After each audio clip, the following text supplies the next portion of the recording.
When we think of the 5-year plan, the growth strategy will continue to evolve with our great portfolio.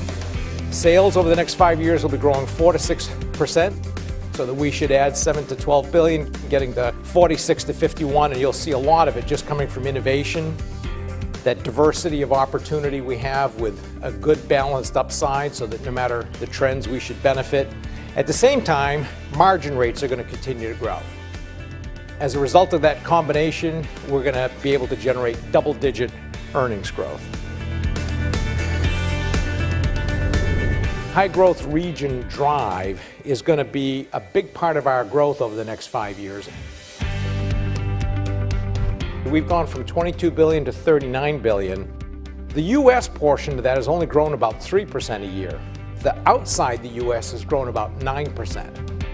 Us becoming more global and participating in these growing economies has been a big deal to our organic growth. Breaking out that growth outside the U.S. a little bit more, as you can see, other developed has grown about 6% a year. High growth regions, 15%. And that's grown from 10% of our sales to 23%. And remember, those emerging markets, developing economies, high growth regions, by the time you get to about 2030, is about half of the world economy.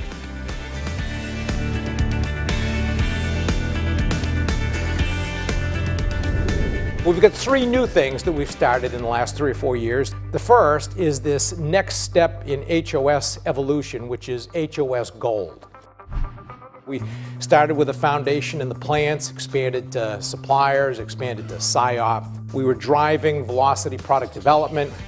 We had it broken down into a certain number of units so that each business was focused on it. We've brought all of that together now so that we have a comprehensive business approach, and it's called HOS Gold.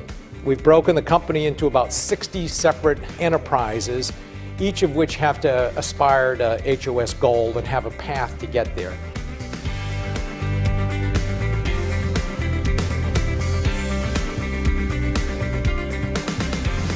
Think of it this way. It's our intent to become the Apple of the industrial sector.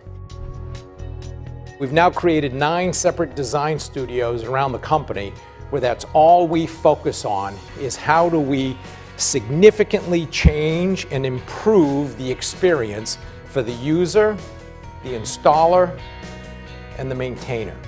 This is going to be a big deal. We tend to think of Honeywell as a bunch of products that ship in a box, right? It's an industrial company. But if you were to take a look at our engineers, we have a little over 22,000 engineers. More than half of them do software. Software is the most consistent, critical component of every single thing that we do. CMMI 5 is this globally recognized standard for how to develop superb software, how to do it in a shorter amount of time, how to increase reuse, and how to make sure that what you're doing is robust by the time the customer gets it. I can't think of a single Western company that is completely CMMI level 5. We're at 62% now, and at 2015 we'll be at about 100% of our software engineers CMMI level 5 certified.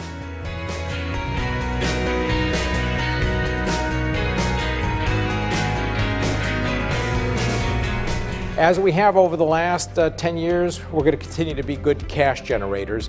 So we estimate cash from ops of 33 billion over the next 5 years. And it'll be about a 50-50 split, which is about what it's been historically.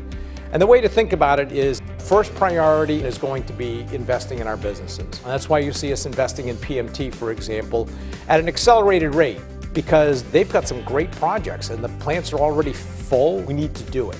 And it's going to generate great returns. One of the things we're telling you today is that we're going to grow the dividend faster than we grow earnings. In other words, payout ratio is going to increase over time, and I'm hoping you perceive that as some good news. When it comes to strategic M&A, I still think that this is an area that we excel. So we've targeted about $10 billion over the next 5 years to go to M&A. We think that this could add another $1 in earnings per share on top of the organic growth capability. It's aggressive again, but based on what I know about the company, the new things that we have, and the stories I think you're going to hear, this is a very achievable outlook.